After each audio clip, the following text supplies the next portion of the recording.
তর্কে লিপ্ত হয়েছিলেন। এটা আসলে আমাদের জন্য দুঃখজনক। এটা সংসদের রীতি। এখানে তর্ক বিতর্কটা হয়েছে যখন হান্নান মাসুদ এবং আমাদের এই যে হাসনাত আব্দুল্লাহ এরা এসেছিল। এদিকে সংসদ অধিবেশনে আন্দালিব রহমান পার্থকে ভয়াবহ রূপে অপমান করেছে হাসনাত আব্দুল্লাহ। স্বরাষ্ট্রমন্ত্রীর বক্তব্যে সংসদ উত্তাল হয়েছিল। এই নিয়ে সারা দেশে আজকে উত্তেজনা বিরাজ করছে। আন্দালিব রহমান ভোলা এক, আপনার সময় 5 মিনিট। জুলাই যোদ্ধাদের সাথে ডিল করার জন্য আরো অনেক ধৈর্যের পরিচয় দিতে হবে। আমরা আর কিছুই বলি নাই। আমি আপনাকে খারাপ কিছু বলছি। আমি বলছি যে ওনারা যেহেতু আহত, ওনারা নিহত, they paid the price, we are here. এই কারণে আমাদের সহ্য ক্ষমতা আরো বাড়াতে হবে। আমরা মাননীয় স্পিকার এখানে সংবিধান মেনে এসেছি। জিজ্ঞেস করেন প্রত্যেকটা সদস্যকে যারা যে ফর্মে শপথ নিয়েছে, এটা 148 অনুচ্ছেদ অনুসারে, 3য় তফসিল অনুসারে 56 শপথ। যার কাছে শপথ নিয়েছে সংবিধান অনুসারে তার কাছে শপথ নেওয়ার কথা, যার কাছে স্পিকার ডেপুটি স্পিকার নাই। জুলাই সনদ বাস্তবায়নের পদ্ধতি নিয়ে আলোচনায় থাকতে জাতীয় সংসদে বিরোধী দলের প্রতি আহ্বান জানিয়েছেন স্বরাষ্ট্রমন্ত্রী সালাউদ্দিন আহমেদ। বিরোধী দলের নেতা ডাক্তার শফিকুর রহমানের দাবি, তারা সংবিধান বিরোধী নন, বরং সংবিধানের যে অংশগুলো ফ্যাসিবাদের জন্ম দেয় সেসবের সংস্কার চান। বারবার মাইক ভিব্রাটের মাঝেও জুলাই জাতীয় সনদ, গণভোট সহ বিভিন্ন ইস্যুতে জমজমাট ছিল জাতীয় সংসদের এদিনের অধিবেশন। তারেক রহমানের ঐতিহাসিক সিদ্ধান্ত আটকে দিল শিবির জামাত, বেসিক্যালি শিবির। তারেক রহমানের সকল সিদ্ধান্ত জামাত শিবির আটকিয়ে দিয়েছে। এইদিকে সংসদে আন্দালিব রহমান পার্থকে কঠিনভাবে অপমান করে জামাতের সকল এমপিরা। হাসনাত আব্দুল্লাহ, অন্যদিকে আরও যারা এমপি রয়েছে, তারা তাদের বক্তব্যের মাধ্যমে অনেক রহস্য এবং অনেক অ্যাকশনমূলক কথা বলে সংসদ ভবন গরম করে ফেলে। অন্যদিকে স্বরাষ্ট্রমন্ত্রী সালাউদ্দিন আহমেদ, তিনিও কিন্তু অনেক বক্তব্য দেন। তার বক্তব্যতে বিশেষ করে নতুন অ্যাকশন জন্ম নেয়। আপনারা সম্পূর্ণ ভিডিও দেখবেন। সংসদের মধ্যে আন্দালিব রহমান পার্থর বক্তব্যে অনেক কথা উঠে আসে, অন্যদিকে স্বরাষ্ট্রমন্ত্রীর বক্তব্য, সবকিছু দেখতে পারবেন এই একটি ভিডিওতে। সংসদের রীতি। মাননীয় স্পিকার, আপনি দেখতে পারবেন এগুলি রেকর্ডেড। আমাদেরকে জুলাইয়ের বিরুদ্ধে দাঁড়ানোর পায়তারা করা হচ্ছে। আমরা গণভোট মানি, বিকজ আমরা জনগণের ক্ষমতায়নে বিশ্বাস করি। আমরা গণভোট মানি, আর এই কারণেই আমরা হ্যাঁ ভোট দিয়েছি। কেউ যদি আইন না বোঝে তাদেরকে বারবার বুঝে আমাদের আর লাভ নাই। মাননীয় স্পিকার, যেই সংবিধান জনগণের কথা বলে না, জনগণ সেই সংবিধান ছুঁড়ে ফেলে দেবে। বাট যেটা আমরা সংশোধন করতে পারি, যেটা আমরা ঠিক করতে পারি সংবিধানের মধ্যে থেকে, আমরা সেটাই করব। জুলাইকে সম্মান জানিয়ে, জুলাই যোদ্ধা যারা নিহত হয়েছেন, যারা, সবাইকে সম্মান জানিয়ে আমি আর বক্তব্য আরম্ভ করছি। আমি আপনার একটু দৃষ্টি আকর্ষণ করি। মাননীয় স্পিকার, আপনি যখন ছিলেন না এখানে, সংসদ যখন ব্রেকে ছিল, তখন আমাদের বিরোধী দলের মাননীয় কিছু তরুণ সদস্যরা আমাদের গ্যালারিতে যারা ছিল তাদের সাথে তর্কে লিপ্ত হয়েছিলেন। এটা আসলে আমাদের জন্য দুঃখজনক। এটা সংসদের রীতি। মাননীয় স্পিকার, আপনি দেখতে পারবেন এগুলি রেকর্ডেড আছে, আপনি দেখতে পারবেন। আমি এটাই বলার চেষ্টা করছি, আমি খারাপ বলছি না। আমি বলছি যে আমাদের জুলাই যোদ্ধাদের সাথে ডিল করার জন্য আরো অনেক ধৈর্যের পরিচয় দিতে হবে। আমরা আর কিছুই বলি নাই। আমি আপনাকে খারাপ কিছু বলছি। আমি বলছি যে ওনারা যেহেতু আহত, ওনারা নিহত, they paid the price, we are here. এই কারণে আমাদের সহ্য ক্ষমতা আরো বাড়াতে হবে। আমি এই ব্যাপারে এইটাই বলছি, এর চেয়ে বেশি কিছু বলে নাই। যাক, অনেকগুলি ব্যাপার আসছে। মাননীয় সংসদ সদস্য আক্তার সাহেব আমার নাম নিয়ে বলেছেন, শুধু আমি একটু আনসার করি।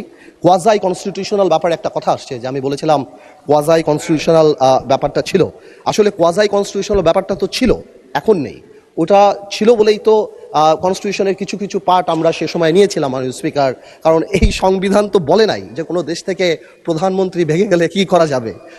সংবিধানে অনেক গ্যাপ ছিল, যার কারণেই দেখা গিয়েছিল যে সেই সময় শাহাবুদ্দিন সাহেবের ওখানে আমাদের অনেকেই এখানে যারা আছেন ওনারা শপথও নিয়েছেন, কিন্তু পরে আবার শাহাবুদ্দিন সাহেবকে চ্যালেঞ্জ করেছেন, এই পার্লামেন্ট ছেড়ে বয়কট হয়েছেন। তো এই ব্যাপারগুলি তো ছিল। আমরা তো সেই সময় এই জিনিসটাকে ম্যানেজ করার জন্য একটা সিচুয়েশন ক্রিয়েট করতে চেয়েছিলাম। আরেকটা কথা আসে, সংস্কার। আমার সময় অনেক অল্প, অনেক স্পিকার, কথা তো অনেক চলে আসছে। আপনার হুইপ আপনাকে এক মিনিট সময় বাড়িয়ে দিয়েছে। সংস্কার আর সংশোধন, এই দুইটা কথা নিয়ে খুব আলাপ হচ্ছে অনেক স্পিকার।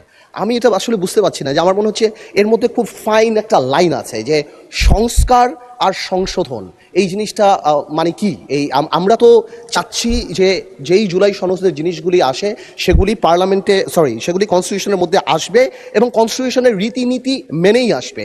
এর বাইরে তো আমরা কিছু যাচ্ছি না। তো আমার মনে হচ্ছে এখানে প্লেইং উইথ ওয়ার্ডস করা হচ্ছে এবং জাতিকে বিভ্রান্ত করা হচ্ছে এবং ঠিক আগেও যা বলেছি আমাদেরকে জুলাইয়ের বিরুদ্ধে দাঁড়ানোর পায়তারা করা হচ্ছে। আরেকজন আমার সম্মানিত সংসদ সদস্য এখানে বলে গেলেন প্রিঅ্যাম্বল পড়লেই ওই সংস্কার পরিষদের কথা চলে আসবে। আমি মনে করি যে এখানে আমাদের সম্মানিত আইনমন্ত্রী সাহেবের সেই বক্তব্যের পরে এবং বিশেষ করে স্বরাষ্ট্রমন্ত্রী সাহেবের সেই ইলাবোরেট এক্সপ্লেনেশনের পরে কেউ যদি বোঝে তাহলে আর এই অর্ডার নিয়ে কেউ কোনো কথা বলবে না। This is void ab initio, এটা থাকে না। এবং বারবার যে জনগণকে বোঝানোর চেষ্টা করা হচ্ছে যে এটা মানি না, এই কারণে আমরা গণভোট মানি না, ইট ইজ আনট্রু। আমরা গণভোট মানি বিকজ আমরা জনগণের ক্ষমতায়নে বিশ্বাস করি, আমরা গণভোট মানি, আর এই কারণেই আমরা হ্যাঁ ভোট দিয়েছি এবং আমাদের সংসদ নেতাও হ্যাঁ ভোটের পক্ষে কথা বলেছে। আমরা যদিও এটা বাইরে থেকে আসছে তাও বলি, মাঝে থেকে একটা গল্প বলি, সময় 1 মিনিট বাড়াই দেবে, তাও একটা গল্প বলি যে শপথের কথা বলছে। এই গল্পটা আসলে বলা ইম্পর্টেন্ট। স্পিকার, একটা আইন ছিল, আইনটা হলো অতিথি পাখি মারিলে 10 বছর কারাদণ্ড। একজন এক বাড়ির মুরগি আরেক বাড়িতে চলে গেছে, ওই লোক জবাই করে খেয়ে ফেলছে। এখন এই লোক মামলা করছে যে এর 10 বছর জেল হইতে হবে, কারণ মুরগিও পাখি আর অন্যের বাড়ি অতিথি। তো কেউ যদি আইন না বোঝে তাদেরকে বারবার বুঝে আমাদের আর লাভ নাই। মানুষ স্পিকার, বারবার বলেই যাচ্ছি this is void ab initio. We respect referendum, এই কারণে আমরা আসছি। এটাকে ইমোশনাল কালার দিয়ে বাংলাদেশকে এমনভাবে দাঁড় করানো হচ্ছে যে আমরা জুলাই চাই না, আমরা জুলাইয়ের বিরুদ্ধে। ওনারাই একমাত্র জুলাইয়ের টেন্ডার নিয়েছেন, ওনারাই টেন্ডার সাবমিট করছেন। This is so unfair. মাননীয় স্পিকার, আমি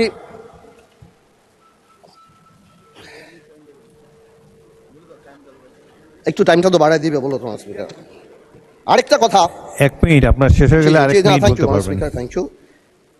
জুলাই জাতীয় সনদের 2025-এর ভবিষ্যতের পথরেখা, আমি আগেও যা বলছি এখনো তা বলছি, আমি আগেও বলি না এখন সবসময় বলি যে যেই সংবিধান জনগণের কথা বলে না, জনগণ সেই সংবিধান ছুঁড়ে ফেলে দেবে।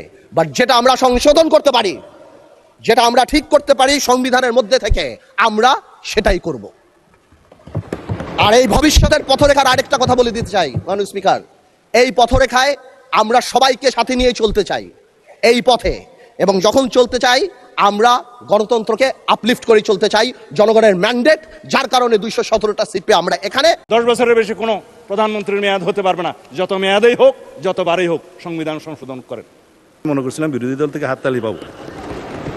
প্রধানমন্ত্রী একই সাথে লিডার অব দি হাউস হতে পারবেন কি পারবেন না প্রশ্ন উঠছে, দলীয় প্রধান হতে পারবে কি পারবেন না প্রশ্ন উঠছে। দফা 15 এই জুলাই জাতীয় সনদের এখানে কিছু কিছু নোট অফ ডিসেন্ট দিয়েছে।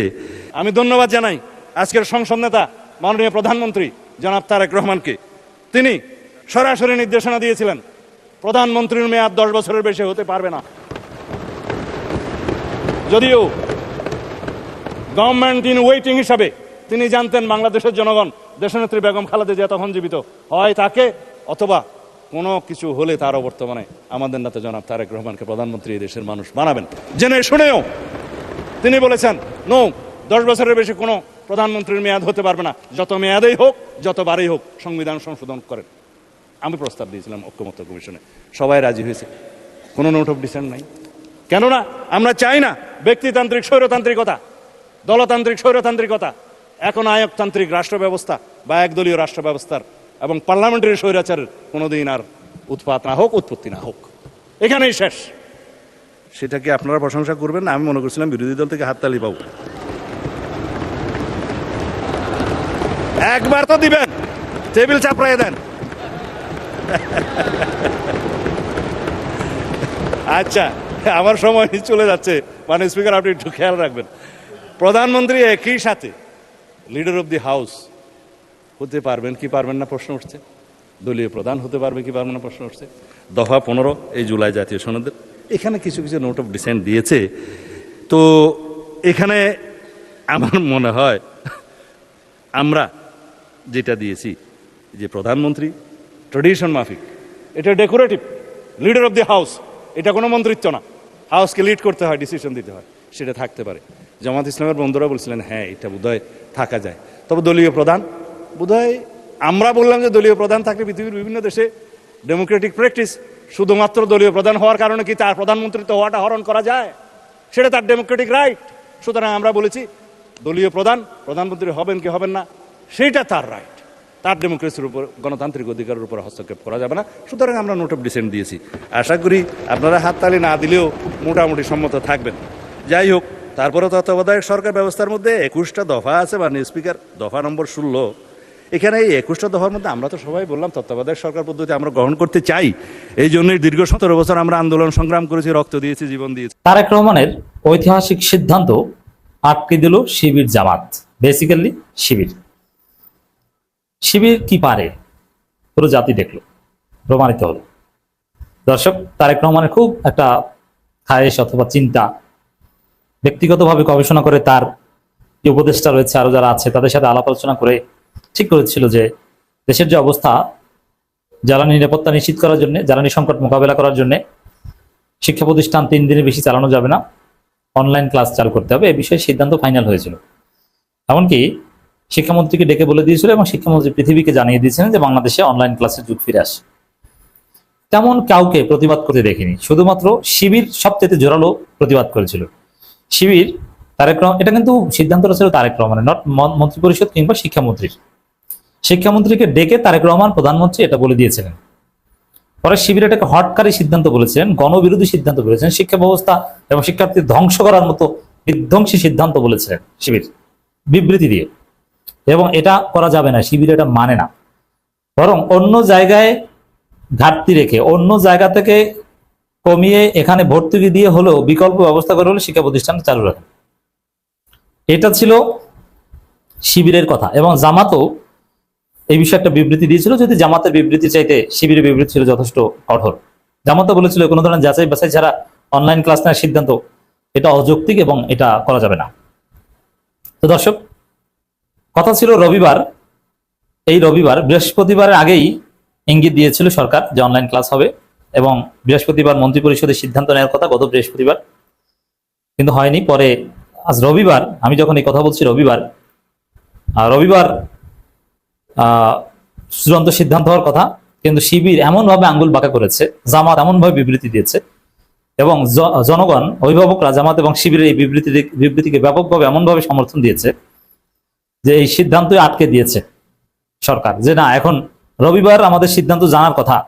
এমনকি অনেক শিক্ষকরা অপেক্ষা ছিল যে রবিবার সিদ্ধান্ত জানিয়ে দিবে যে অনলাইন ক্লাসের কি হবে, কতদিন স্কুল করবে, কিন্তু রবিবার আর জানানো হলো না। শিক্ষামন্ত্রী বলছেন যে পরে জানাবো, কমপক্ষে 5 দিন আপনাদের অপেক্ষা করা লাগবে এটা জানতে। এর মানে শিবির বিরোধিতা করে তারেক রহমানের সিদ্ধান্ত আটকে দিয়েছে। এটা জনগণের বিজয়, এটা জামাত শিবিরের বিজয়। এখন কি বলছে যে না এখন সবার সাথে আলোচনা করা হবে, স্টেক হোল্ডারদের সাথে আলোচনা করা হবে। এখন বড় স্টেক হোল্ডার হচ্ছে শিক্ষার্থীরা। এই বইয়ের প্রতিটা পরতে পরতে শিরায় উপশিরায় এই সংবিধানকে গ্রহণ করেছে। এখন যদি আমি বলি জনগণের ইচ্ছার প্রতিফলন এটাই, জনগণ চেয়েছে বাংলাদেশে একটি সংবিধান আছে, অভ্যুত্থান উত্তর জনগণ যাদের ক্ষমতা দিয়েছেন তাদের মধ্যে 33টি রাজনৈতিক দল এক জায়গায় বসেই জুলাই সনদ স্বাক্ষর করেছেন।